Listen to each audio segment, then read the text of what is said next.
What's going on, everybody? Thank you for tuning to another episode of Right on Cue podcast. As always, I'm your host, Logan Chestnut, El Jefe of Right on Cue. And joining me tonight is my barbecue brother, Mr. Matt. I had to think about it for a second. Jeez, it's Monday, baby. Matt Osmond Sr., a.k.a. Walked in Memphis. All right, Mark Kahn. Hey. In Memphis. Man, How many times did you think of that song when we were in Memphis? I more thought about it, how many times since IG and social media became a part of barbecue as it is now, did people around Memphis and May and use that same song over but and they over? hate it there. Oh, they have to. I mean, but maybe not. I mean, it's still Memphis, right? Yeah, absolutely. What's up, Ryan? Shout out Ryan from my hometown, Hop Town. No, dude, Memphis. Yeah, I bet Memphis gets tired of that song. Like I get tired of chestnuts roasting over an open fire. I hate Christmas. Bah humbug and Scrooge McDuck me. I hate that song. I hate Christmas. Ruff, ruff, ruff. But it's stupid. I'm so stupid. It's just part of it. It's part of it, man. How you been, buddy? It's been a minute. You've been pushing that inferior charcoal to well, you know, some would say, I'm totally messing. The good charcoal company is a lovely charcoal. It is. Restaurants are taking to it. We're headed to Georgia. Actually was emailing with a guy from PFG today. Looking to set up a meeting with him next week. So hopefully that goes good and we can bust into that market and continuing on. Georgia's going to be a big market. Bama, I'm a lot of barbecue in there. I'm apprehensive about Alabama. I'm not sure why. As you should be. When you hear banjos, turn around.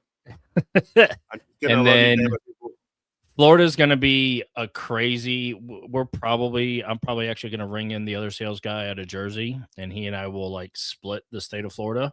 I mean, we'll do it. I would choose the south side if I were you. I would go in the swamps.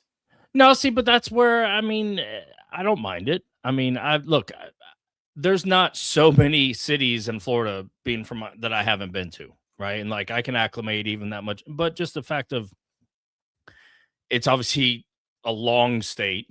You go from Miami, which isn't even the south, obviously Key West is, and you go all the way to Pensacola, dude, you're there from, it's almost 11, 12 hours to drive. Yeah, so it's crazy. Speaking of Florida, we got a work conference that I got to go to in a couple months. It's in Key West. Yeah.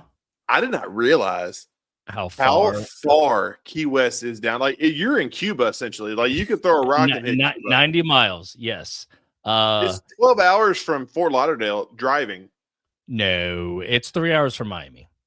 You go at the right time because I'm saying from Fort Lauderdale to Key West. Fort Lauderdale is 45 minutes from Miami. No, did I say that right? Maybe it's 12 hours from here. No. Yes. I have driven Nashville to Miami. No, it's it's 16 hours from here. Yes, that's legit. Correct. Oh. I mean, look, not for nothing, I would fly. I would fly in a car. Joke. No, heck no. I ain't going to this thing. I'm taking the wife and kids on a Bahamian cruise second to last weekend. I don't know. It's a 5-day thing, and we're going out of Port of Miami. I'm on the fence of whether to drive or fly, only because, you go down, we can cut through Georgia. We could do the aquarium in Atlanta, or we could do something in Orlando or skip over. Yeah, that'd be fun. There's options along the way, but that's breaking up here to there to Miami in 2.5 days at least. What up, Andy? But anyway, we'll see. There it is. Actually, I haven't even done my unboxing. He sent me more of it. And Andy's quick, by the way, about anybody who's ordering umami rub. I think I called him on a Monday. I had my order here on Friday. So that's he's quick on the ordering, not on the draw. There you go. But no, man, I'm excited for it. I'm ready to get out and experience. Man, it's been raining nonstop here. I'm not for it. I'm not about this rain. I made a little salad. The British lost. But I don't mind the rain. What's wrong with it? You got to have some rain, man. I need some sunny D, baby. Give me some sun. but it's summer officially now. Summer, I know. You been watching this World Cup action? Man, I watched a couple games. USA, baby, dude, it's so good. It's always interesting. I can tell when a lot of, because I have a lot of Hispanic friends and whatnot, and they're really posting about their country. Oh yeah, like this. I'm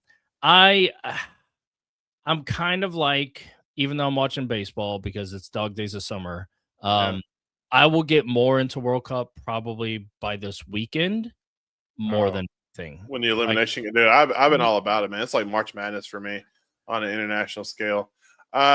Dude, like it's weird. Like in the summer, there's not a lot of stuff to watch. Those World Cups, obviously, a nice buffer for me to push me into the football. Also, I love my cooking network shows and my Netflix shows, and I love my barbecue shows, man. And it's all in the rotation, man. And there's a lot of heavy hitters. We got one on a lot of heavy hitters, man. Yeah, Barbecue Brawl has been one of my favorite ones. Obviously, friend of the pod, friend of me. Bob, love watching him every week. And some of the fun, crazy characters that are on that show. But I'm excited, man. Speaking of which, after tonight, man, go check it out. 8 o'clock Central. So I'm excited. It's open fire night, so I'm excited. But speaking of Barbecue Brawl, man, our guest we have tonight is fresh from the TV screen right into your computer screen, or however you're consuming this. I'm very excited for it, man. He is the Asian cowboy, as they say, and he's been killing it on the show. I love the different personalities they have on the show, and he's been one of my favorites to watch. Absolutely. And this guy's been in the biz for a long time. No stranger to the camera, no stranger to the barbecue. So I'm super excited to welcome on my friend, Mr. TUNG. What's going on, buddy? What's going on, boss? And I think it's 2 hours from Fort Lauderdale. You know what? Key West. No, there's no, dude. You do 2 hours from Lauderdale. Hold on. He comes on the show like correcting me right off the bat. No. You're in timeout. No, I'm the star. I'm Bobby Flay. Let me rock, man. Let me roll. And if you're down there, Blue Haven is the restaurant to get your key lime pies. They do like this this big meringue. Meringue on top. Oh man, yeah. I love me some meringue pie or meringue. Where I'm from, there's a place called Patty's, and they are known for their mile high meringue pie. I don't know how they do it, man. They just whip the hell out of it in the back. I'm hearing like eggs cry in the background. Let me go. But no, man, TUNG, thank you so much for coming on the show, man. I truly appreciate it.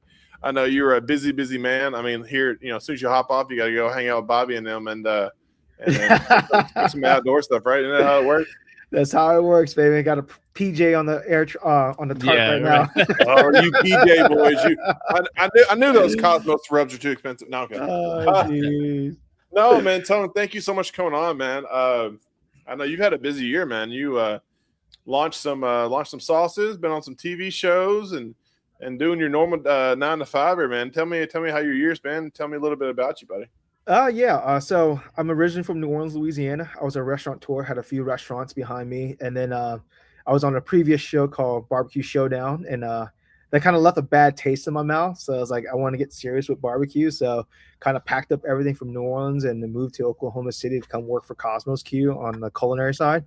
So all the the R&D and like the events, the food that we go do at the trade shows and stuff, I'm all behind that, all behind the scenes of like the content that we do here as well.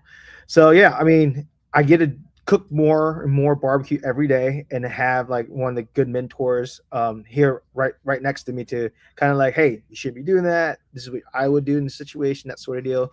So after 6 months into the biz, I get a call from Food Network, and it's like, hey, we're casting for a show, and I was like, let's just do it. And my goal was to kind of like, hey, let's do it again, but do it this time the right way. Because the first time was just like deer in headlights, right? I was like, oh, this is the big time. This is Netflix, And then it's just like, oh shit.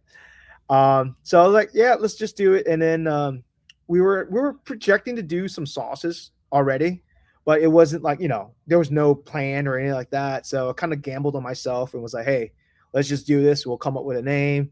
So I called my boys from a Mestermeister. And I was like, hey, I need some knives and I need you to etch Asian Cajun Cowboy on it. So my boy Long from there, he shipped it to Austin where it was filmed at. I bought it on set and I was like, yep, here's my knives, put it on there. So the first episode, if you go back and watch it, Monique comes up to me and like kind of highlights Asian Cajun Cowboy. Sure, I was like, Nice. perfect. I was just like, the script look at is that written advertising, man. Yeah. No. So, and then my end goal was like, hey, let's last 4 shows. Let's do 4 cooks and let them try each of my sauces that I'm having coming out. And sure enough, lo and behold, it did, right? And it kept on going and going and going. So we're at episode 7 now. So live fire I was around, like, right? yeah, dude. And it's just all the experience I have gotten from being with Cosmos and doing all the events that we did from Memphis in May to Hondo to like the trade shows and stuff, and just doing daily content here. It's kind of like show me the ways of how to do things in different ways and still incorporate my flavor profile and my style of cooking with learning from my parents, obviously, and then from all the culinary background I had from just the plating and, you eat with your eyes, right? So making sure like if you go watch it, it's just like I'm adding not just sauce to ribs. I'm adding like a charred pico de gallo on top of my ribs and stuff just to incorporate all the flavors that I'm doing on my rubs and everything too. So do you want to send me that charred pico de gallo recipe, as I'm going to do a world food thing this weekend, and that way I can, because man, that part of barbecue is synonymous across the globe, but I kind of feel like in the States is not well executed. Yeah, frank, right? Like we're used to putting raw meat, well, not raw meat, but meat only on a bed of greens and a styrofoam box and call it, and we expect, amazing scores on it. Like there's no accoutrement. There's nothing beyond just meat, sheen, and styrofoam. Yeah. So, I mean, one of the competitors there, Blake Stoker, he's from Blake Southern Milling in Tennessee. He told me straight up, dude, Tung, I'm just like, I'm a barbecuer. Like I could throw meat on some smoker and cook the hell out of it. But like all this chefy stuff, like I'm deer in headlights. I was like, yeah, dude. It's like, and that's where I like kind of shine, where like I kind of have some barbecue knowledge, but the cooking aspect of it. And this is, look, let's call a spade a spade. This is an outdoor grilling competition, right? Yeah, it's not barbecue. I mean, we don't have. But it is, but then again, it isn't, right? You got to incorporate all like the smoking elements or grilling elements to it. But let's call it what it is. It's an outdoor cooking competition, and where I feel like I shine more than most, because like if you give me a 12-hour competition next to Blake, I'm SOL. Blake will run circles all over me. But when you have to like do a refined dish, I think I had the edge over him. Obviously, I make it longer than him on the show, so it's just like. And that's sort of deal. And it separates like how well rounded you are. And the guys like Bob still in there, Morgan, Chef T and stuff, like they're all very well rounded, right? And I think that's what you eat with your eyes. Bingo. And I think that's what separates competition barbecue on the circuit, KCBS, VCA, and all that kind of stuff, to television competition, right? Yeah. No, well, I mean, you got to think of who your judges are. I mean, they're like high, falutin, like they want chefy meals, and that's what they expect. And same thing, I'm sure that's what Bobby's the producer on the show, so I'm sure he's telling the judges that, hey, this is what I expect. This is, it's not chopped. It's an outdoor cooking competition, but they want nice presentation and nice everything like that. Well, and, for us also backyard guys and for us like true blue barbecue guys, I mean, you put meat on a platter with some newspaper on it. I mean, dude, it looks pretty sexy to me. I mean, don't get me wrong. Like, I mean, I personally, I'm sure you're like me. Like that's totally fine with me. I'm fine with some meat on a platter and let me go to town.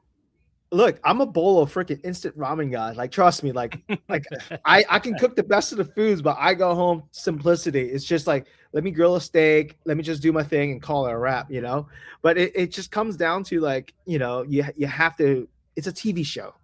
Yeah. You have to make things look good. You have to play. Yeah, exactly. So it was fun. Don't get me wrong, and it kind of like it allowed me to shine because I think that's my wheelhouse, right? Like incorporating smoked meats and grilled meats into polished dishes. Right. No, absolutely. Which also, I think, an opportunity like this gives anybody the doorway to walk through. A rack of baby back ribs is a rack of, it's pork at the end of the day. It's what you put into it, what you season. You know, you can't really cut ribs too many different ways unless you're, you know, bandsawing or what. But like, it's the flavor of that same pork that can go this way, that can go this way, that can go sideways. And obviously tenderness is across the board. But that's the opportunity to me where if you kind of push the edges of the, or, you know, here's the sandbox and you push on that one corner, a lot of times you get rewarded for that. You push the envelope for it. Sometimes you get burned.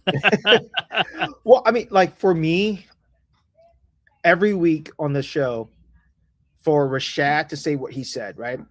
My cook may not be the best, but every single time he says it, your flavor is there. Flavor's there. Flavor's there. And I pride myself behind that, because if I'm working for a sauce and seasoning company, I better bring the flavor, right? Absolutely. Right. So I'm like, I made sure that was like, hey, this better taste good. At the end of the day, make it taste good. Look, if it could be a little bit tender, look, if it's regular situation, I can cook it a little longer, right? Yeah. So it was a fun situation. It was fun regardless. You know, I had a really good time. Right. So being on this show, obviously, there's been a lot of moments and a lot of pressure, you know, that because you guys don't know you're cooking before you show up or before like camera, right? Or they?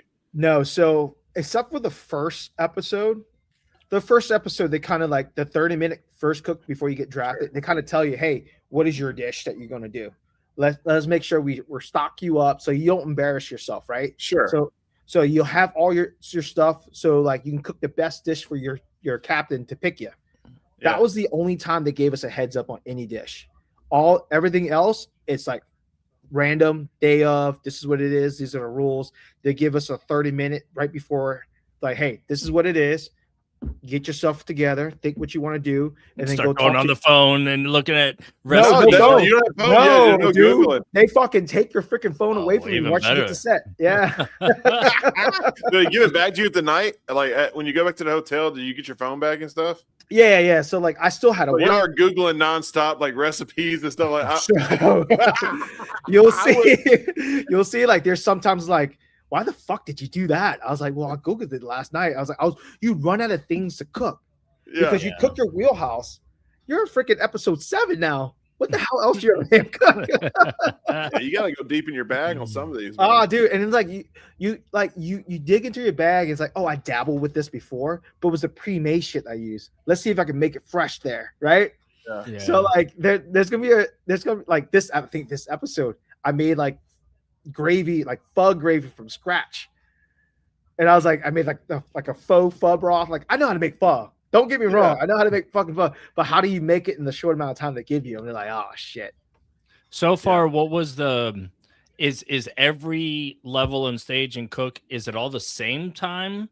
Which ones have they like given you even more grace or more time that you enjoyed rather than a shorter cook? So there was an open fire cook already about 2 episodes ago. On episode 5, we did an open fire challenge, and that was the longest challenge we had, was 3 hours. So we did that. It was windy, it was hot, and like I'm doing everything right. You know, I cook with fucking Al Fragoni. Like I know how to freaking cook a rib on a freaking open fire, and I was very arrogant to the fact like I worked hard on my sides, but they didn't show nothing on my sides. I was pissed. Which is the other thing of TV and what, you know, falls on what are the cutting room floor, as they call it. I've applied to one of these type things before and made it to what I thought was heavy rounds in the recruitment, only to then speak to somebody who was on a previous show and realize I might have been halfway to even getting there. And I didn't know. You don't know what you don't know in these opportunities. Yeah. It's apparently a treacherous thing, and there's a lot of waiting. That's what a lot of people don't understand. Like, you could apply on a Tuesday, and it could be 8 months from now. Yeah, and you don't hear anything, and you're just kind of you jump at the opportunity. So for me, it took 8 interviews. It was the initial, hey, are you interested? Can you make these dates? first and foremost. Yeah. Boom. Okay, cool. We'll keep in touch. So after that, they'll get culinary in. So casting already got you in. You can make the dates. Now you got to interview with culinary. So that culinary team drills you. Do you know X, Y, and Z? Because they're there to protect you. They're not gonna like bring you on and make you look like a dumbass and stuff like that. So the culinary team is there to protect you. Hey, we're gonna expect X, Y, and Z from you. Do you know how to do this? Do you know how to do that? So once you pass that, you go through another one, which is your background check. You know, you don't want no pedophiles or like anything that come up on like Facebook and shit like that you did before that be associated with Food Network. Then the fifth one comes out. It's like, hey, I need you to cook me a dish and show me what you just did. So you had to cook a dish and they'll follow like this is what it is, yada yada. Then you had to then that interview goes. Then you have to do another Q&A with psychology. Which that's the part I didn't get to, but that I heard that is unknown to people.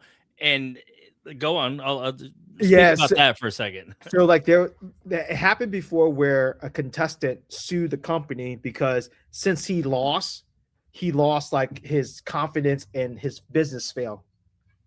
So they had to see like, hey, if you lose this, how would you react? That sort of deal, yada yada yada. So once you pass that, then you go to like, hey, you know, what would you be the 30-minute dish I was telling you about? What would you be that dish? And then they'll go through it and then finally say, hey, cool, you're gonna be on the next flight out to freaking Austin, Texas. Can you still do it? And then I was like, once you say okay, boom, you're on the flight. So it took 8. And then there's another interview when you get there and you have to read the contract. And if you say no to the contract, you're not on it. They'll just pop somebody else up there real quick. Yeah, exactly. Well, so they have 2 standby people. Okay, glad you mentioned it. I had heard, which makes sense because obviously there's so much money invested, camera operators, grips, you know, rentals, etc. I never even thought about that. But if somebody gets cut, gets injured, gets sick, has a unfortunate family emergency, there's and that has been utilized in shows that we have seen. Yeah.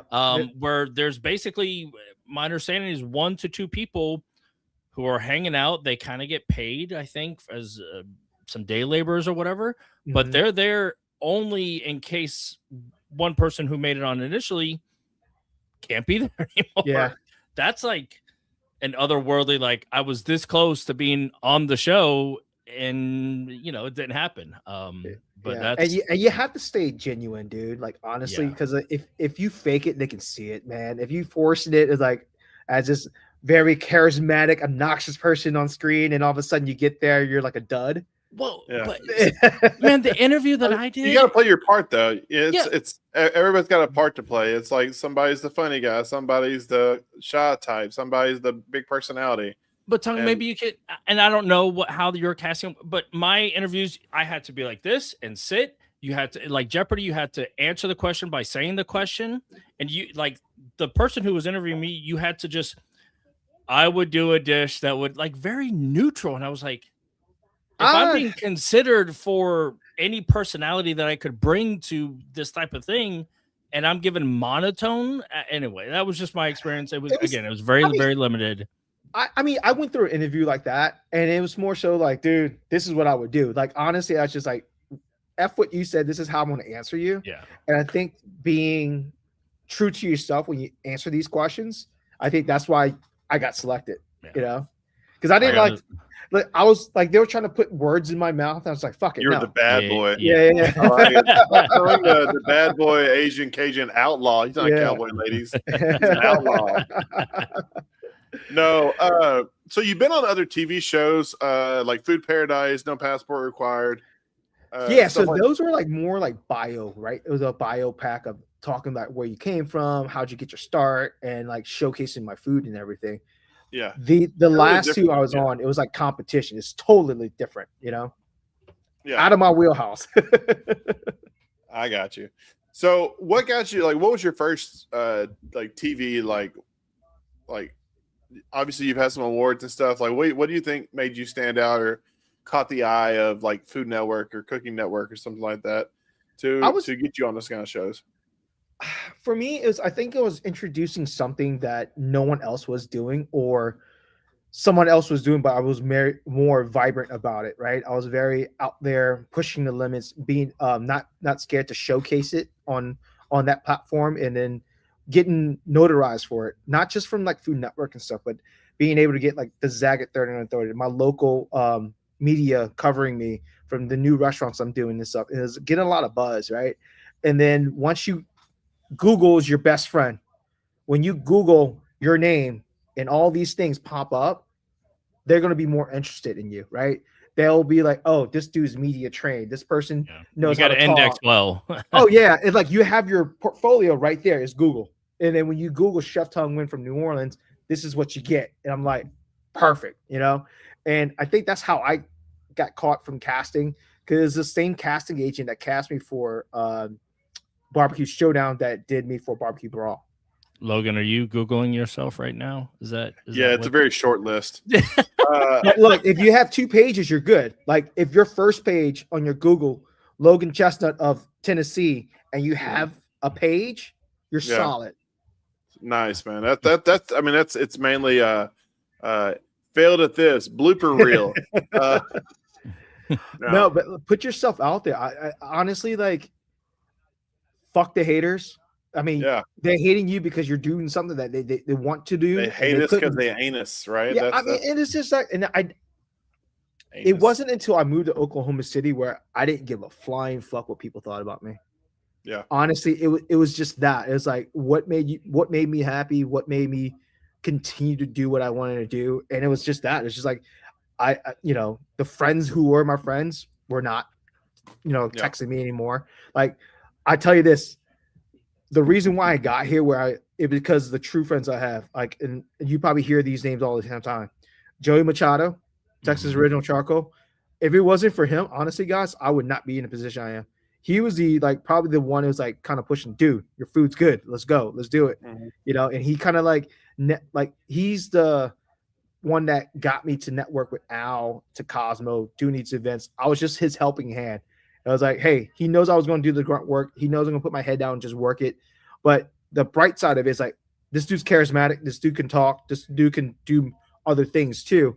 And he doesn't mind doing it. Like, I don't mind doing it because it's out of behind the stove, working 12-hour shifts, and just hiding behind there. It's fun, It's fun. Exactly. It's fun. And I almost think as probably all of us have seen the focal point or the media focus or the social media following of different bigger barbecue brands, grilling brands, outdoor cooking brands.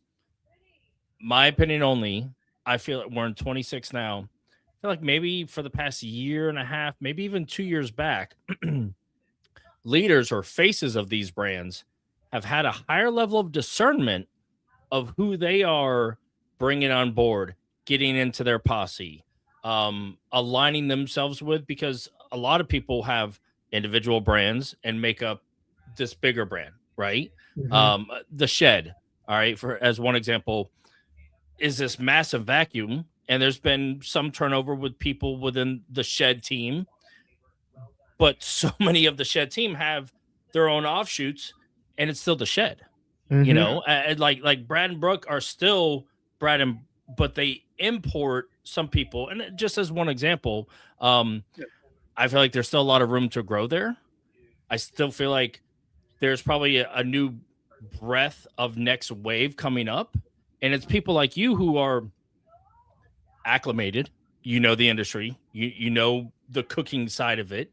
You've got a name, you've got a flair, and you have the opportunity to either like you are with, like, be a part of, and then when the time is right, not too far off the tree, but to branch a little bit, Look, Robin was Robin to become Red Wing, right? That's true, man. It's crazy the rise. Like we talked about, we were all in Memphis this previous year, and primarily over was it Home Depot? Was it Home Depot? Was that what it was? The Home Depot stage, and then also just in the by the live fire, the Yoder stage. They had a lot of like it's YouTube personalities. Like they had Jeremy Yoder, is it Meat Scientist? Is that his name? Meat Scientist. Yeah. Meat Scientist. They had a lot of. My boy Chris was there by Yoder too on Saturday. He was cooking there. Yep. I saw him there. But I mean, Megan was there. I mean, it was everybody. Everybody's there. But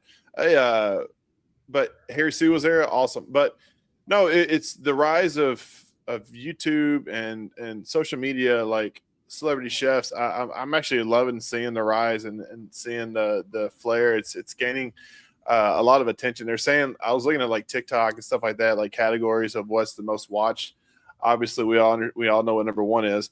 But number two, or it was number three, was like how-to cooking videos and stuff like that, or like cooking category is on the rise, and people are loving how to consume it. But I'm sure it's hard for you to condense that down to keep under like 30 seconds or whatever when you're doing these videos, or keep it short and to the point for these kind of how-tos. But I'm loving the creativity that this is creating on all these the social media platforms, especially with these quote unquote celebrity chefs doing stuff.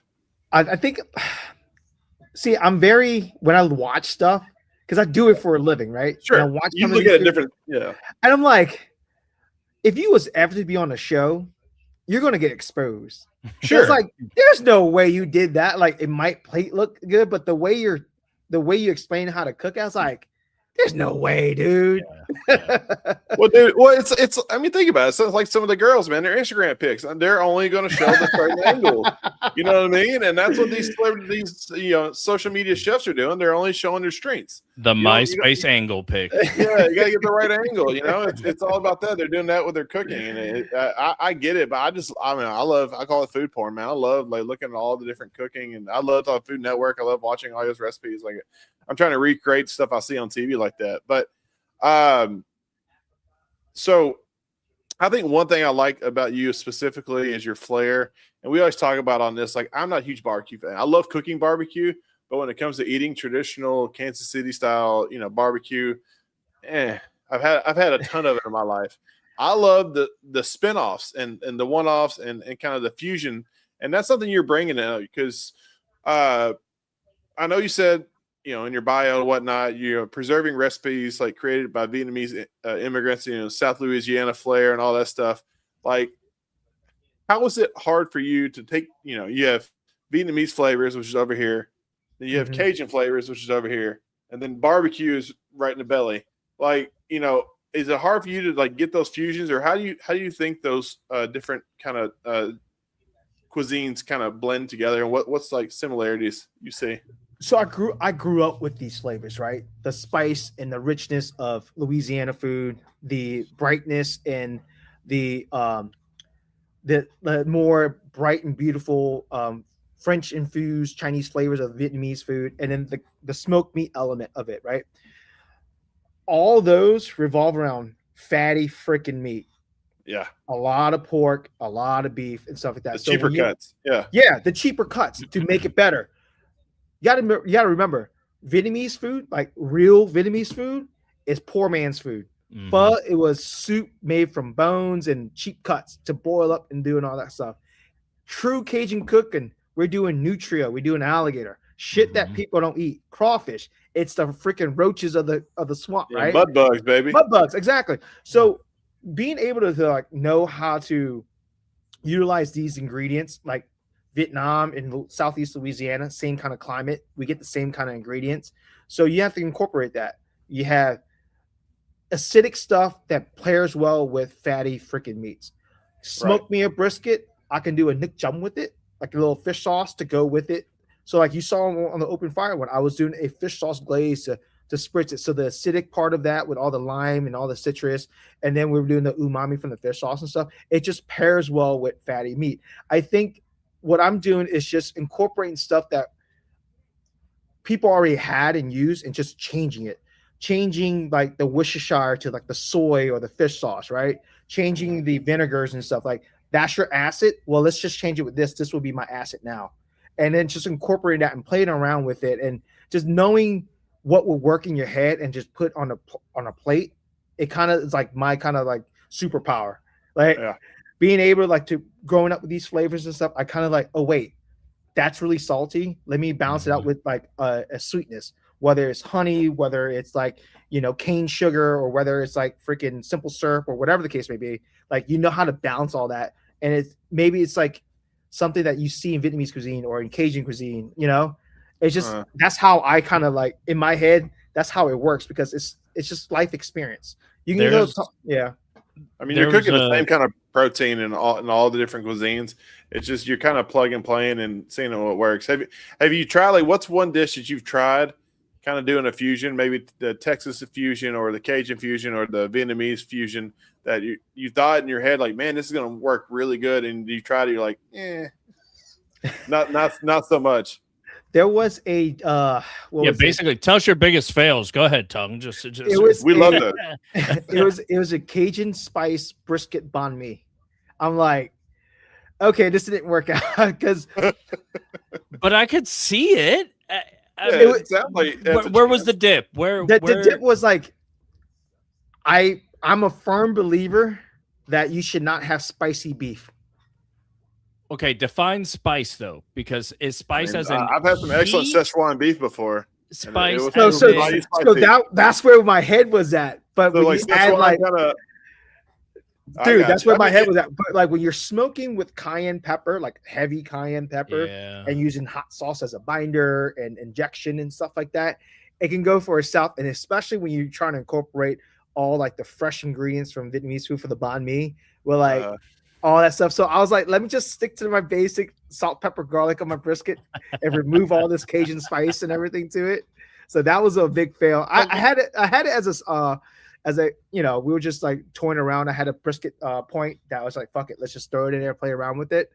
But yeah, that was one of my bigger fails. Let me ask you this: do you of different seasonings, of different regionalities, cultural? I think they almost from a South Florida, okay, as international growing up as that is, there are certain countries, certain flavors, or that, like when I think of Caribbean, definitively to me, I think citrus. It's just me, right? Okay. When I think Asian, I think spice, seasoning, and salt. Right? Again, Matt Osmond's opinion. Do you feel like there is one element, whether because of a dry rub or dry seasonings, whether by a marinade, like does one region or one culture really impact in a wet way, a dry way, or a cooking way over another, as of whatever you're used to and that you draw from? So like just when you categorize Asian, just in general. I was gonna say, I love how you say Asian. That's like saying I like American food. Okay, because you have Indian, but you have Indian, you have Orient, right? You have Asian. What's the Orient? What's the Orient? Okay, you have about 14 of them. So like you can't compare. Like let's just hold on. I can put them in timeout for a second. That was Orient. So like Korean food, right? Korean food versus like Indian food.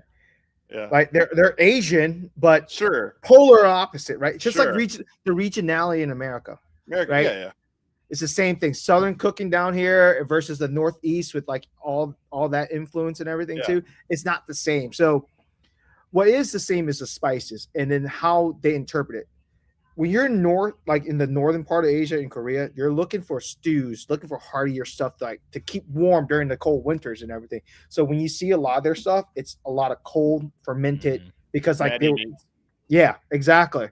Whereas when you come down to Vietnam, to the jungle Asians, it's a lot lighter. We have that French influence, so you get like a lot of herbal, like a lot of like fresh ingredients, like basil, Thai basil, mint, cilantro, and all that kind of stuff. That's more incorporated into it, but you still have those rich stews. So it's like like the French soups and stuff. Like we boil. That's how pho came about. It's just like those broths and everything too. So, there's certain. For me, it's just like you have a pool of ingredients. It's just how your cooking style and where you get your influence from, right? Like I'm always a student in the game. Like right now, my latest kick is Mexican food. Oh, Compare Mexican food to Vietnamese food, it's the same exact thing. same ingredients, Same freaking ingredients, but they're just cooking it differently. different ways. Yeah. We're doing like freaking like it's all cheap cuts, but we're doing like wok style stuff, cutting it really thin and going really, really fast. Whereas Mexican food, like they're cooking it longer. It's more stews, it's richer stuff. Like we use all the same ingredients, but it's just like the gravies. Yeah. Exactly. You guys can have all the Mexican food that you want. I will take And any I other do. Hispanic culture of food over Mexican. Yeah. Me. I will take Dominican. I will take Honduran food. I will take Guatemalan, Bolivian. I will take any of it over Mexican. I gotta come out again. That's terrible, man. Margaritas and cerveza and Mexican food. That's my homage. So I mean, like the Cuban food I had, there's not a lot of seasoning. They cook food and let the food, like the ingredients, speak for themselves. It's heavy onion. Yes. Okay. Agreed. Until you get into more traditional Caribbean authentic, where you have high citrus, high onion, and high garlic. Yeah. Right. Again, there's all the natural flavors, not enough of that salt and blending in with everything else. There you go. Hey, I got a question. So, this has nothing to do with the show or barbecue or none of that. I've always been kind of curious. So and he's size 11 shoe, Logan. Size 11. Well, that was my last question. Yao Ming, baby. Right on cue after dark. We're gonna ask the real important questions. No. So in America, like I always feel like it's your neighboring countries or something like that. That's kind of like your ethnic comfort food. Like for me, like I love a good Mexican food. In England, they love a solid Indian. Indian's kind of their comfort food. Like in Vietnamese cuisine or any and that's similar. Like what is like a different kind of cuisine that is big over there that's not quite what they're not used to every day. So like it's not soul cooking over here. Dude, let me tell you something. Surprisingly, is Cajun food. They love Cajun food in Vietnam. If you go look it up, there's a bunch of freaking Louisiana Cajun restaurants over there. That makes sense. Like it's the same ingredients. It's just a different one we're used to.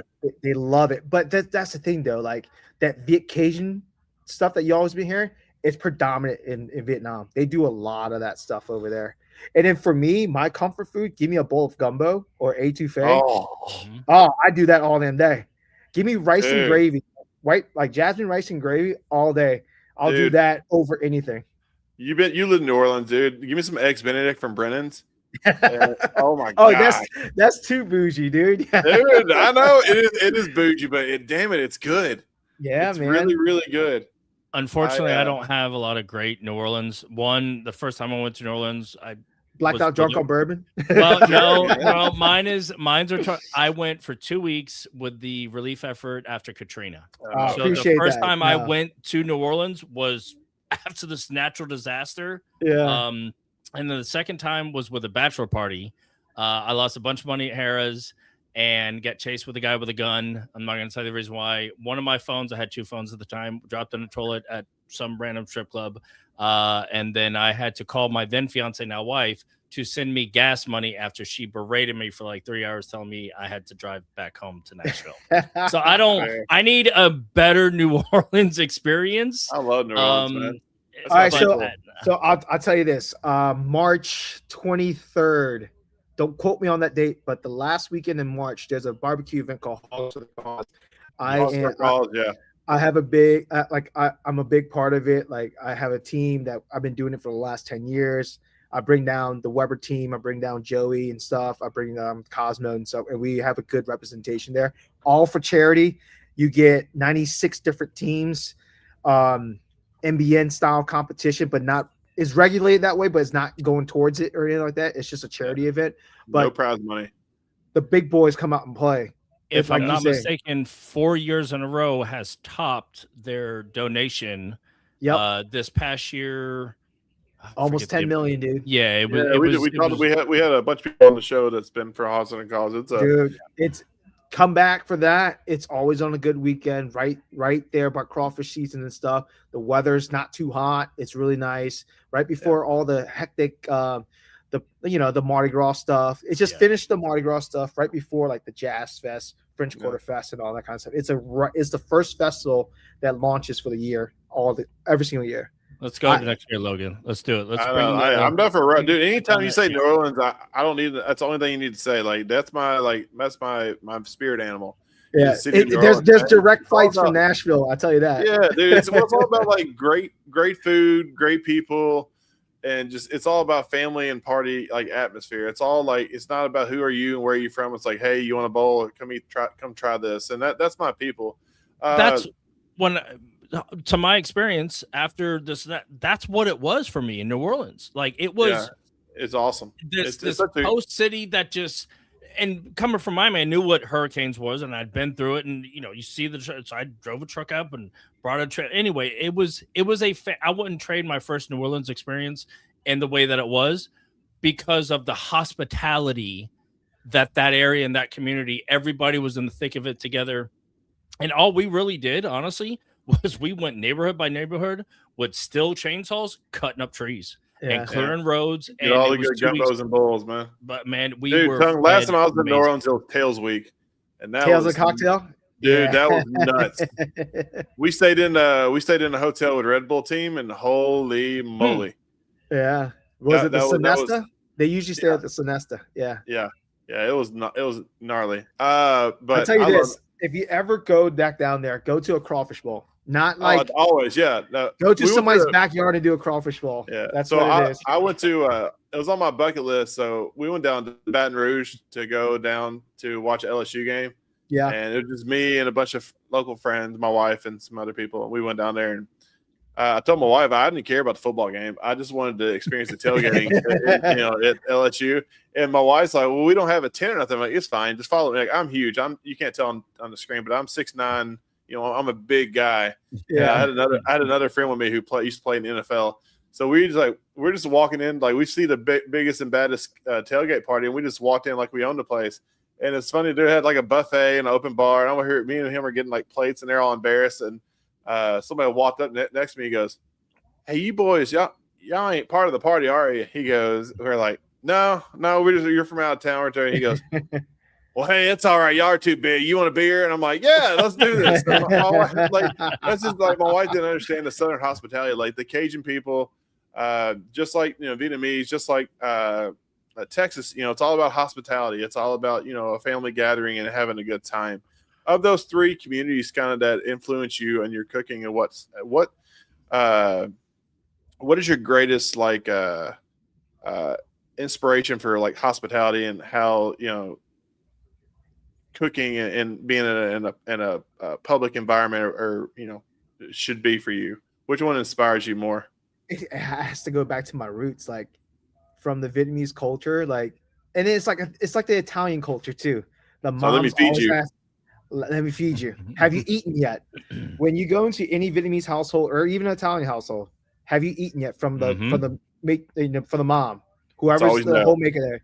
It's always no. Where's your plate? Here you go. Come eat. That's where my hospitality comes from. It was like I made sure. Do you have a drink in your hand?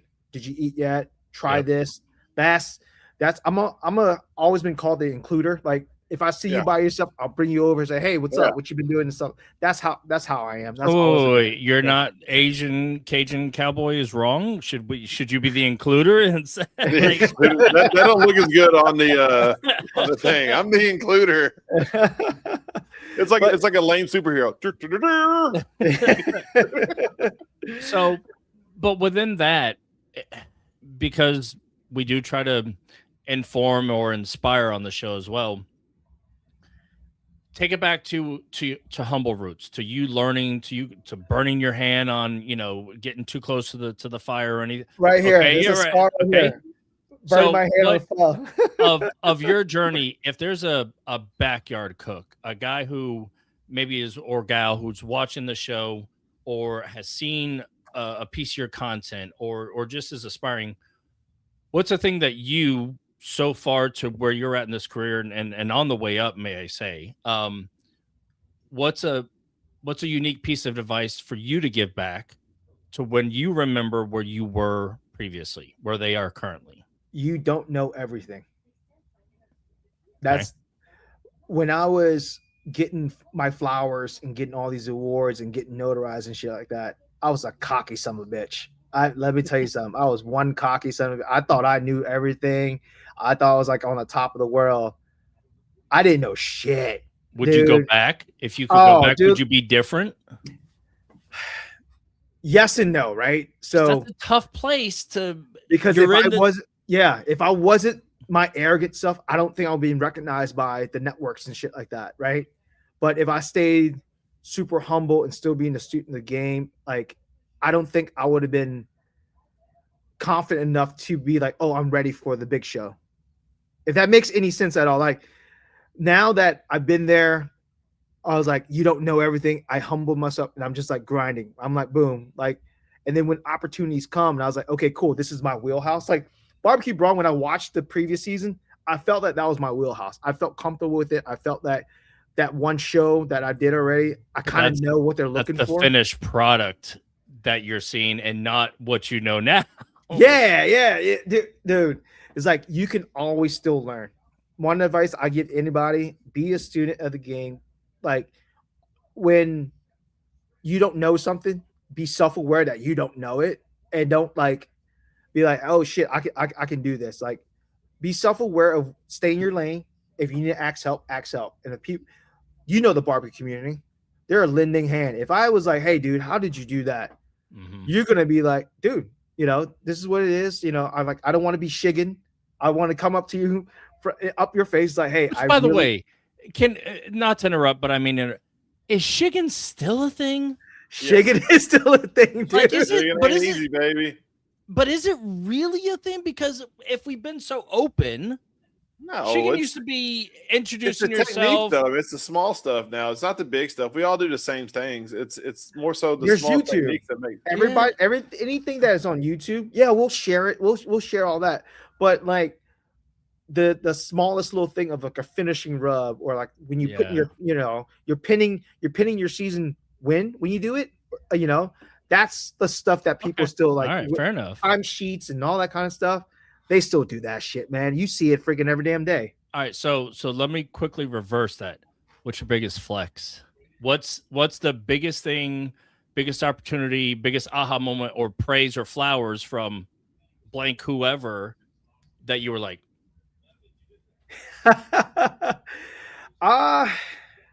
30 under 30 is probably a huge deal. Yeah, dude. Honestly, when first year in the restaurant game and I got that was huge. I was 27 years old. I was working. I just left the hotel industry and I was like, I think I can do this. And when I did it, it was just fuck. Like put a spotlight on me and stuff like that. And it's something my family didn't do. I'm one of 13 and like 90, children? Yeah, of children, like 8 sisters and 4 brothers. And 75% of them were in the food and beverage industry. Where are you within 13? I'm number 9. So I have 8 older siblings. 7 of the 8 were in food and beverage. Like they're all in food and beverage. They had their own restaurants, did their own thing, but they're like, you know, they take a lot from my mom and they're just humble and they head down and cook, you know, pay the bills and shit like that. And for me, I was just like, I didn't want to take that route. You know, I didn't want to be, you know, open up another restaurant and just head down, just pay the bills. It's just like mom needs to showcase her shit. Like, this is good. There's eight of us doing this damn thing. All mom's recipes showcasing our talents and shit because mom started it all, right? Yeah. And I wanted her to get her flowers. And you know what? The biggest flex is when I got my family on that No Passport Required show. And they came to the house and we highlighted our culture, what we do every Sunday. Yep. Marcus Samuelson was eating next to my dad. And my biggest flex was to be able to get my dad on the platform that we got on and let him say his story. And that was my biggest flex. Amazing. Yeah. That's awesome. Just like, I'm like, you know, I'm not the only one with the same story. Son of a refugee, that sort of deal. Like, there's stories out there that are saying, but for me to be able to showcase it where like we came from shit, like mom, dad didn't speak English. We're in Section 8 doing our thing. Later on now, your son's on fucking Food Network, bro. But it still holds weight. You're not the first. You're not going to be the last. Yeah. But it still holds weight. That's personally, 1000%. Personally, for me, that's my biggest flex. being able to see that smile on my dad's like, oh shit, yeah, my boy did it. That's dude, I love that video you just posted on your socials about you sent. I guess you sent your dad and your mom your new sauces. That was dude, yeah, dude. I just came back from the co-packers, brought it. I was like, I have to. They got the first box. They got the first box, as they should. Dude, that was huge, man. That was huge for me from leaving New Orleans a year and a half ago to now having your own sauce line. Like the goals I set out for myself, I fulfilled it. I'm doing it. There's still more to come, but like I'm freaking doing it. I put my head down, work my ass off, and paying respects where I needed to. Like like Joey Machado, I keep on repeating it. Like he paved the way for me, bro. Like legitly, I follow his playbook. Tongue. This is what you should be doing. This is who you should be talking to. Network. Get your ass out there. When people ask you to fucking do shows, say yes. Mm-hmm. You're not too busy for that. You're not too bigger than that. Just say yes. Because I mean, just the monumental like rocket ships that being in the public's eye and constantly does for your career, I'm sure just crazy. Yeah, like there's so many times when like I'm paying out of pocket to be at places, and I just was able to be in front of the right freaking people. Yeah, that's all it is. And it's just like meeting Tuffy Stone, meeting Malcolm, meeting all these guys that a lot of these people are like, holy shit. Yeah. I would die to meet these guys. So I'm just like, fuck, I'm actually doing it. And it's just I had a surreal moment where it's just like I was just sitting at a bar having a beer, and I'm just like, fuck, I did a lot in the last year and a half, man. Yeah. It's like you're so busy, but you don't sit back and reflect on what you accomplished and stuff like that. Because of Oklahoma City, it compounds. Okay. Warren Buffett's one of the greatest to compound in investments, and so the more you're out there, yes, and I'm positive. In a past life and business, I'd done tons and tons and tons of trade shows. You do about 5 or 6 trade shows from never doing it, and you can almost do them all. They all kind of follow a rhythm or this, and you get into a show mentality or mode. Okay, I need A, B, C, D, but you almost have your extra box. Do I need more zip ties? Do I need an extra tablecloth? Do I have a good spot? Do I have there's all these nuances to putting yourself out there, to promoting your brand, your product, and you get into a rhythm, and within the first day or second day if it's going to be a great show because you've had a great show before, or if it's trash, and you're just there. But to not mail it in for the rest of that show and that effort. In South Florida, I did the Miami-Dade Youth Fair, which was 18 days long, and we were on the vendor side of that. But it was 18 days. And the business I was with at the time, though, it was oddly our #1 most revenue-generating show of all time. Not because of the length, but because of the space we had, where the show routed, and the bigger thing, the fair that was outside. We did the fair every year. It was so much money, but we made so much money from it because our product was right there to the mass public. And here was this juggernaut event. It was a no-brainer for us, Dude, it's just the hard work and dedication you put behind it. Like a lot of people were like, oh man, I can't catch a break. I can't catch a break. Dude, you gotta work for your breaks, bro. Sorry, Yeah, it's like I love that the iceberg, poster that we've all seen. Everybody sees the top, the top of the iceberg, but they don't see the freaking 2/3 of it underwater still that it takes to get to the top. So that's I think that was in every high school classroom I've ever been in. For sure. But man, speaking of giving back and kind of being an inspiration to the future, I know that's important to all of us. What is one of the biggest mistakes you see that backyarders have when they're trying to elevate their barbecue game? Trying too much. I think if you keep your core, keep your base, learn how to freaking cook a rib. Just no season, and it's not easy to do it right. Just learn how to freaking cook a rib. I don't give a care what rub you do, whatever. Just learn how to cook a rib. Then your creative side gets in. Just like where my brain works, I know I need sweet, salt, umami, acidity, and all that kind of stuff. Then you get to play with flavors. But at the end of the day, you need to know how to cook. You know how to cook it right. What happens when you have a stall? How do you fire management? This and that. You need to learn that first before you can evolve. Logan, I don't know if I sent it to you, but there was this reel going on Instagram. Bless the heart, the guy. It was a tri-tip, and the thousands of guys, they called it a dry tip. Like the guy, and he's there, and he's I smoked this tri-tip. Dude, the thing looked drier than the Sahara. Oh. I mean, it just he was squeezing hard for that money shot. Oh man, I mean, just try and look. Anybody who has that, I love that. I like that. Fantastic. I like that. That's nice. I think my first one was a dry tip. It wasn't a tri tip. We all start somewhere to the point, and look, I'll give him his flowers. Mikey K of Fire and Smoke Barbecue now in is it Sarasota? It might be Sarasota. Anyway, he's got a food truck, and me coming up with my food truck previously. Like he is the one who said, dude, I have messed up more meat than I have made good. Oh yeah. And when I started doing that math, and I'm very open, I don't think I'm a great brisket cook. I think I'm a good brisket cook, if I'm being honest. So there's a lot to go. But I was having a barbecue food truck. I was a terrible in the early days. Brisket was a specialty on my menu that I would post with like hours to go. And I'd be like, okay, I would cook 2, and usually 1 or a quarter of 2 would turn out good, and I would sell it. But I knew what good brisket was. I just couldn't get there.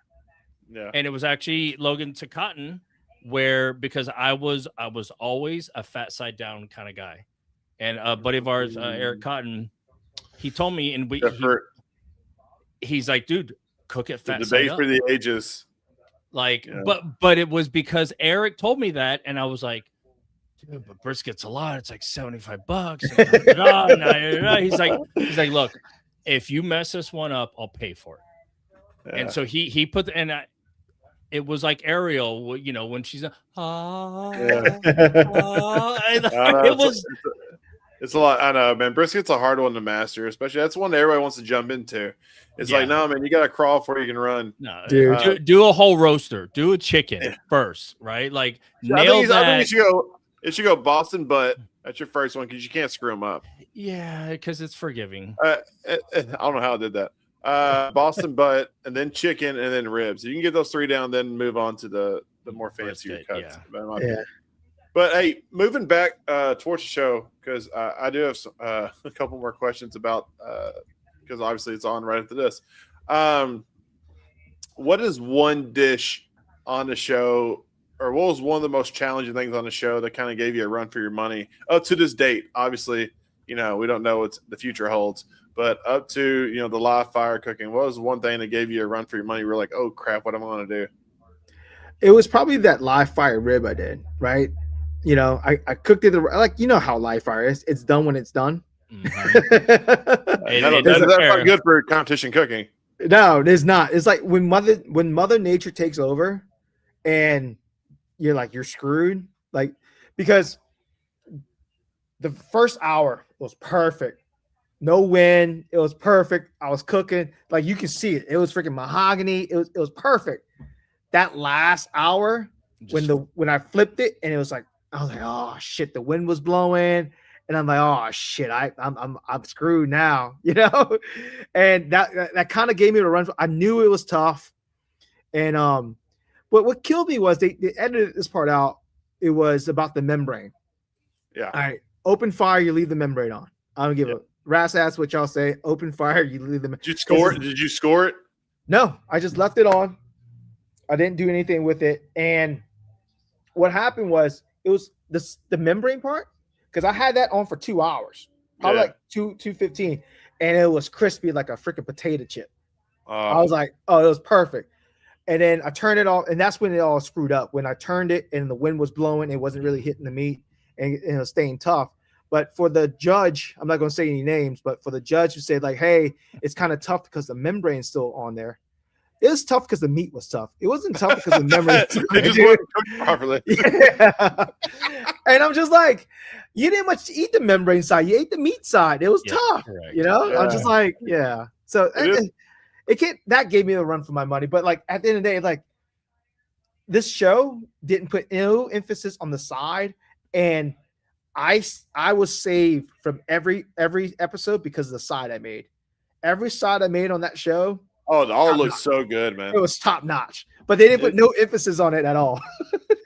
All right, so you're a big food guy like me. Like the pantry they provide you guys and some of the quality meats. Where you like, man, I want this at home. Like it's just the amount of ingredients you have. Was it pretty cool? Especially like I love that you had like the fancy. What was it when the judges competed and they had to compete for the luxury items? Luxury items, dude. Yeah. I know. I looked at Bob's face, and because Brooke didn't win nothing hardly, and Bob's like, or was it Brooke or Monique? No, it was Brooke. That she didn't win hardly any of the luxury items, and Bob's always like, "Oh gosh, come on," because you guys kept getting luxury item after luxury item after luxury item. What? And then the one that she picked was caviar. I don't Caviar, think yeah. I don't think Bob ever queued up with caviar and barbecue before. It was so funny. No, it was cool that had to have that pantry the way it did. Like there was spices I never heard of, and I started working with it on the show. Kashmiri chilies. Never heard of it before until Bobby introduced it to me on episode 4. And I was tasting it. Boom, boom, boom. That was the rub. That was in every single of my rubs on all my proteins for the rest of the show. Nice. That sounds good, man. You do an SPG with Kashmir chilies on there? Done. Dude, I want to try that. All right, so you're on the show and you're doing like, are you guys able to see some of the other cooks' meals and like, are you able to try that ever or no? Is it just our teammates? Yes. The other ones, like you have to run across their station to see it before they pick it up for beauties and stuff. Because that's one thing I applaud them on. They take it out hot and bring it to the back for beauties, and then for the judges to actually eat. Because there's going to be like they actually taste it in the back, which is not the same as other shows. No. So they taste it in the back, and the stuff that they're actually tasting on camera, they already made the decision in their head, so they know what they're getting themselves into already.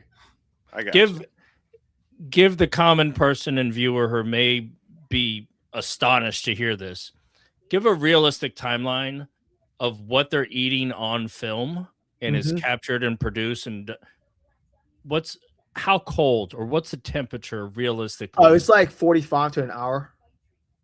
There you go. From finished cooking to them trying it like on camera, what you see on camera. Yeah, it's an hour. But they tried it earlier already. Correct. Yes. So how many portions you got to make? You got to make one show portion and then one for the judges, or do they eat the show? They eat the beauty. So you have one beauty. They go take the beauty. They go eat that beauty, right? And then they have 3 more sets for on camera. So you have to do. You have to do 4. The beauty is the one that is tasted, but is there camera work or shots or close-ups to that's taken before they actually try it? Yeah. So they go. So this is what we did. It's going to be one for beauty, and then like 3 tasting ones, right? And then you'll have another one. Like a good example for this is, you know how we want to bring out one dish and you have like multiple ribs. I actually did 3 racks of ribs. All 3 racks were used. Copy. And then like there was only that 4 or 5 bones on that one plate when they were trying it on camera. Yeah. But I turned in all my ribs to the back so they can do beauties and then they can try it. Just so that everybody knows, if a judge bites something and you could physically see a chew on the bite, that's not authentic. Because they've already okay. It's they do eat it again cold. I applaud the judges for that because they're eating some cold ass food. Which is, I mean, whatever. It's fine. Well, if the barbecue's good cold, it was great hot. Yeah, we all know that. Absolutely. Another thing I want to ask you. So obviously, it's great for TV. You know, the different camera angles and whatnot. Was anybody actually ever really close to not making and putting a plate out there, or is it all just angles and stuff like that to build the drama? No, Bronda, her skirt steak one, the luxury one. Yeah, the luxury episode. She missed one of the plates. Oh. So she didn't finish one of the plates. So she only had 3 plates instead of 4. Yeah. So she was like, it's okay. They told her it's okay. We're not going to put it on, on camera, but they said it was okay. They had enough for the judges to try off that beauty. So they were like, it's fine. So that was one time that I seen personally that happened. But as far as like the timeline, like, I mean, I hate to bring this up because I'm sure you've gotten a lot of text messages, but about the boiled ribs that you had on your episode. I mean, I'm sure you got a lot of hate mail from that. But was that something you're like? Because on TV, it looked like you were really nervous with the pressure cooker and stuff like that. Have you used? I never used that before. I never used a pressure cooker before. I never like cooked this style before. That's why it looked so annoying to Bobby, because I was asking for his guidance the entire time. I was like, hey, are we raw dogging this? Are we just putting in the water, no seasoning, no nothing? Like, I didn't know what the hell I was doing because I never did it before. So I'm just following his lead because he came up with the idea and it's just like, hey, I think you should pressure cooker this. I'm like, okay, you tell me what to do. I'm leaning more heavily on you. That's a good question. Did you add any seasoning into water? Or is it just you no? Just pulled it and then you just add the seasoning stuff afterwards and just hammered it? Exactly. So like right when it came out the water, I was just seasoning the hell out of it. Right. I'll season it, then I smoked it for what I can smoke it with in the egg, and then about 20 minutes left, I started tacking it with barbecue sauce. Yeah. Right. And then boom, boom, boom. Build the glaze and the whole that. And I switched it off from the green egg to the Weber to kind of like give it that grill. I was grilling over the fire. And then once I cut into it, it got tender. I was like, it was baby backs. So I served the judges all the fattier, like the thicker pieces, right? And it was like very tender and shit. So I put that on top, threw away all the skinny bones. So I kind of faked that one, but yeah, it was borderline. But my chorizo beans, let me tell you something. That shit was top notch. That's what saved me, dude. The chorizo. I love some chorizo beans. Yeah, chorizo beans was fucking fire, man. That's awesome, man. All right, dude. Before I get into the speed round, I have a last question for you. What is one dish on the show that you made that you feel the most proud of, that you feel like represented you the best? Ooh, there was an episode I did duck. It was a char kimchi napa cabbage. Oh yes. I seasoned, like I took kimchi because you got to ferment it, right? Mm-hmm. So there was enough time. So I took actual kimchi. I blitzed the hell out of it, add some extra virgin olive oil and blitzed the hell out of it. I took that paste and lather it on napa cabbage. Let it sit for like 10 to 15 minutes, then bring it over to the fucking grill. Like folded out and then just fold it out, layer. Wow. You take the whole entire thing and go char it. You char that sucker off, boom, boom, boom. You let it off and you smoke the rest of the way to get it tender. So you get that nice char on there and you just put in the smoker to smoke it. Then you freaking do your duck. I did a 5-spice duck and I freaking seasoned it with Chinese 5-spice and SPG. Got it on there, freaking smoked it, and I seared it off on a cast iron to get that nice crispy one. Sliced it up, serve it over there. That describes my barbecue, right? I smoked the duck, seared the duck off, did the same thing, reverse sear some napa cabbage and everything. That's what I would describe as my perfect barbecue dish that represents me. Will you cook that again? Will you recreate that? Like we are recreating that for like a YouTube thing. Like me and my guys here, we're recreating from episode 1 till whenever I finish, and we're doing every single thing I cooked. That's so smart. I like Bob did that on there too. Yeah. And I incorporate my sauces in each dish, so therefore I get a brand. Hey, I use this sauce on this dish. So smart, man. I'm very smart. Yeah, you know that meme that the guys do. No, that's dope, man. I always thought that was such a smart idea. Like once you see it on TV, like that would be like my next thing. Like I'm dropping the video of me cooking that dish. Because that's what people like me looking at stuff like I can make that, and they try to like put together.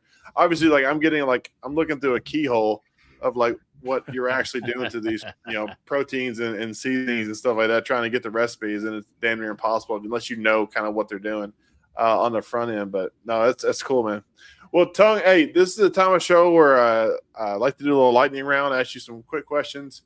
Nothing too fancy, and give me your quick one-liner answers. Sound good? Yeah. All right, man. Question I always like to ask all my guests, man. If you had a meet Rushmore, and just for those who didn't take history class, that's 4 people. Give me who would be on your mountain, man. Who's inspires you the most in your culinary journey? Well, obviously Cosmo. Yeah. Cosmo's there. Like he inspired me a lot. Like he kind of like coached me through like what I needed to know just to bring my barbecue game up to the next level. Joey Machado. He's been in the industry for such a long time, and he never gets his flowers. He's always been the guy people call, say, "Hey, Joe, can you help me out with this and that?" And he knows the ins and outs of like the CPG world, which world I'm in, the consumer packaged goods, to like the barbecue world, and he's like that bridge that brings it all together, from all the cooks to like everything. Like, hey, this is what you do to kind of promote your brand and you and as a cook and shit like that. So Joey's up there. Tuffy Stone, he's kind of like what I want to be. He has that chef mentality because he went to culinary and stuff, but he's still doing barbecue. So he kind of knows like the flavors that we want to put out and stuff like that, and like having that execution and being able to highlight some of these flavors that a lot of people don't know of and stuff into barbecue. And then the fourth one, that's kind of tough. Malcolm Reed, honestly, because I watch him on YouTube, and that's what kind of gave me the niche during like the dog days of barbecue. When I say that, I mean during COVID when everybody was watching it and stuff. Early Yellow Kitchen days too. yeah, baby. Yeah, so it was him that was like, I learned how to do the 3-2-1 method because of him on the ribs and stuff. So awesome. Yeah, those are my 4: Kaz, Joey, Tuffy, and then Malcolm. Second question: beach or mountains? Beach all day. That's fair. All right, let's ruffle some feathers with some people. You Texas barbecues hugely influenced you in some of your barbecue kind of whatever. when it comes to chili, beans or no beans? No beans. No beans. So sloppy Joes. You like the sloppy Joes. Sloppy Joes. Texas sloppy Joes. Because of your influence, why no beans? So I just felt like it's a filler. Having beans is just a filler. Chili's meant to highlight the beef and then like the and not the chili bean. No, because there's a chili bean. You realize that, right? I do. Like I'm just saying. I do. But like for me, Wendy's kind of ruined it. It's like, this is chili, and it, like when I had actual watch your mouth, man. Watch Wendy's chili's not bad. Hey, Wendy's chili has won plenty of chili cook-off. But when I had a red-eyed chili, I'm like, this is it. Okay, this is it. Yeah. Will you eat a chili with beans? And if so, how many variety of beans? How many styles of beans can be in a chili that you are like, fine? Pinto and black, that's it. Okay, so 2. Yeah. Mm-hmm. 2 bean chili is digestible. And look, if it's going to be beans in there, you better have the Trinity, the Texas Trinity there. Onions, bell pepper, and jalapenos, dude. You better have that in there. That's easy. That's easy. All right. I got a question for you. All right. As you said earlier in the show, you come from a large family, a large culinary family. Where would you rank yourself among the chefs in your family? Dead last.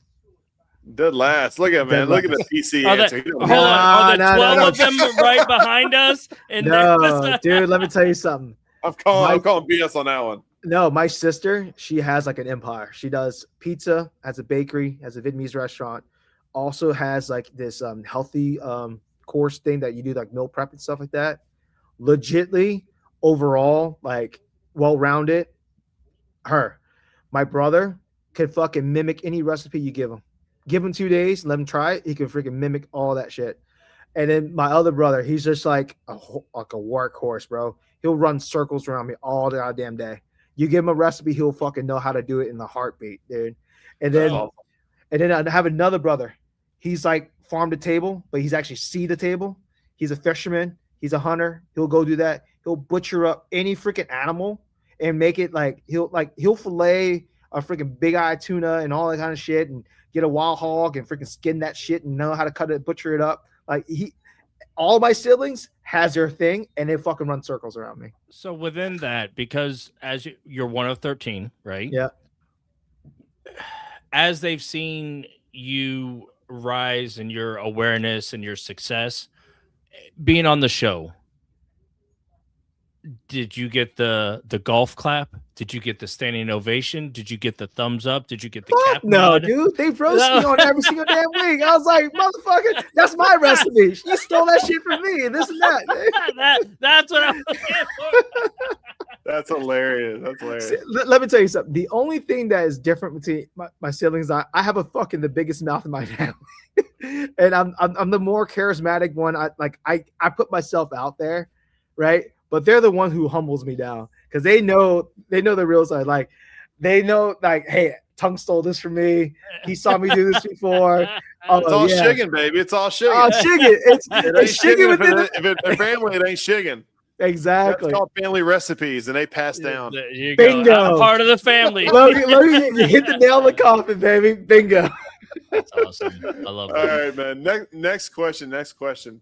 On the show, like I said, when you did your initial cook-off to find what team you're on, what was who did you pick out in the beginning? Because you're a competitive guy. Who did you pick out in the beginning? Give me your top two people you're like, oh crap, these people kind of make me nervous.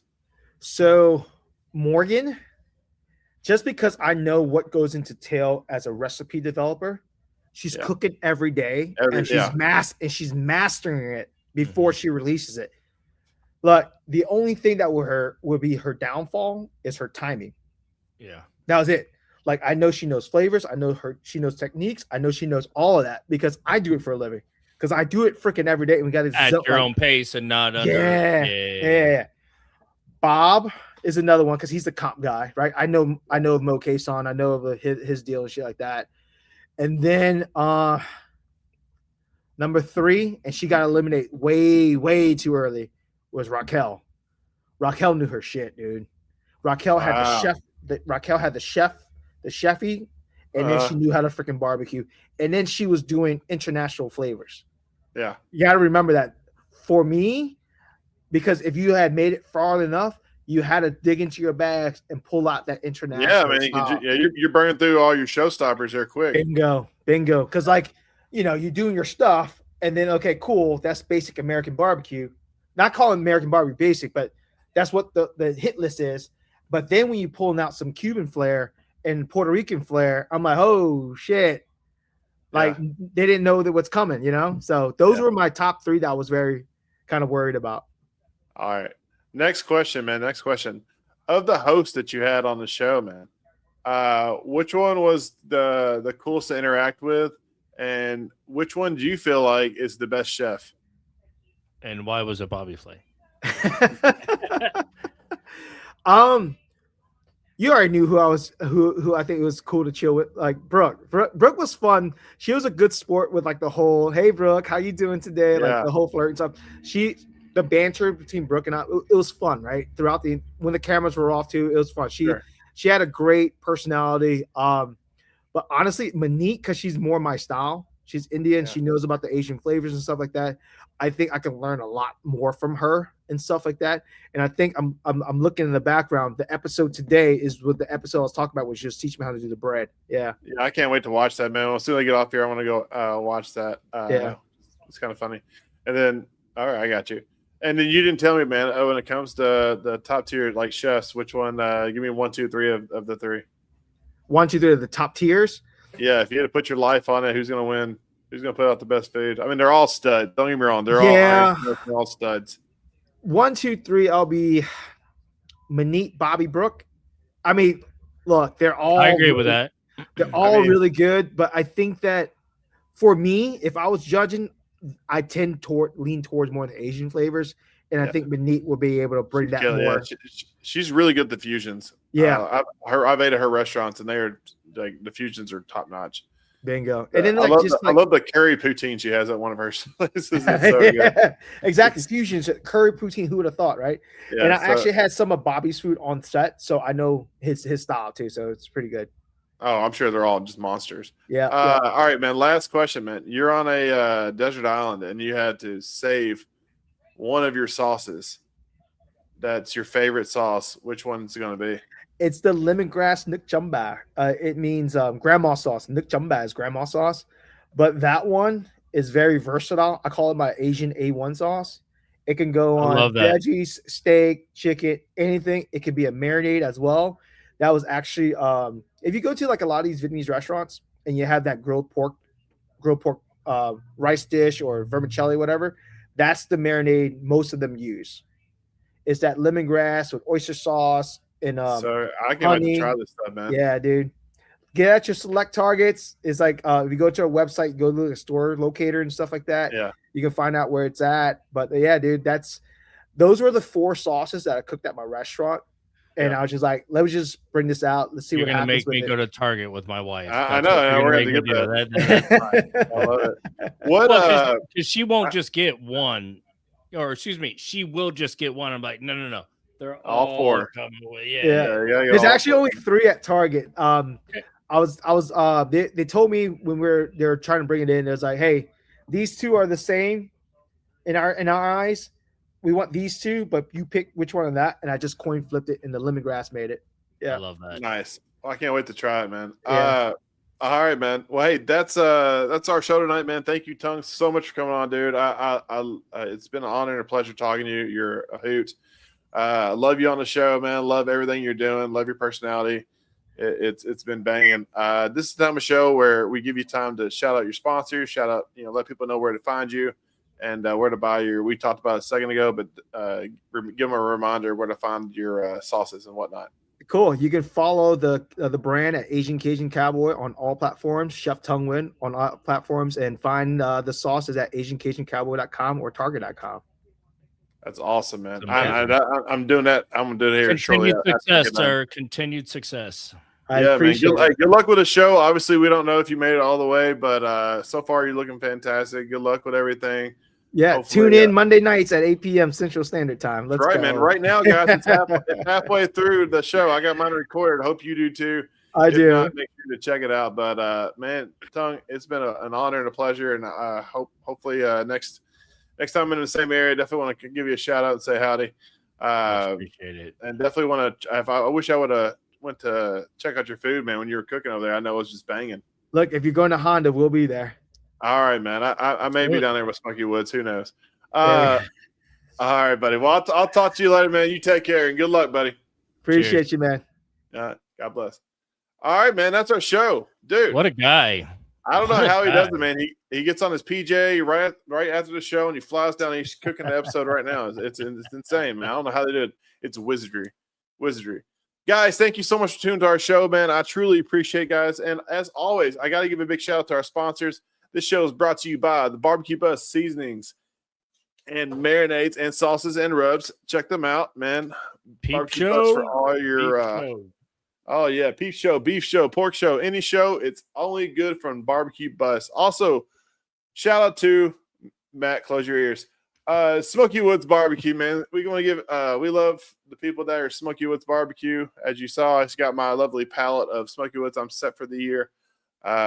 If you want great barbecue fuel, make sure you check out Smoky Woods Barbecue. Guys, that's our show tonight, man. What a great guest. Straight from the TV screen to your computer screen. On some awesome interview. That was a blast. Yes, I concur. Absolutely. Well, guys, thank you so much for coming on to our show. Hanging out with us. You could be anywhere in the world, but you're here with us, and I appreciate that. Shout out Jay-Z. And tune in next week, man. We got another wonderful guest, another great conversation. And we need you here too. So anybody's in Hermitage on Saturday. Oh yeah. Come see this guy at the Famous Dave's. Yeah, go harass him all day long. I'll win people's choice. That's right. I'll predict that. So all right, fair enough. Guys, thank y'all so much again. Love you guys. Subscribe, follow us on Apple, iTunes, Spotify, all that good stuff. But when it comes to barbecue, make sure you're always right on cue. Later, guys.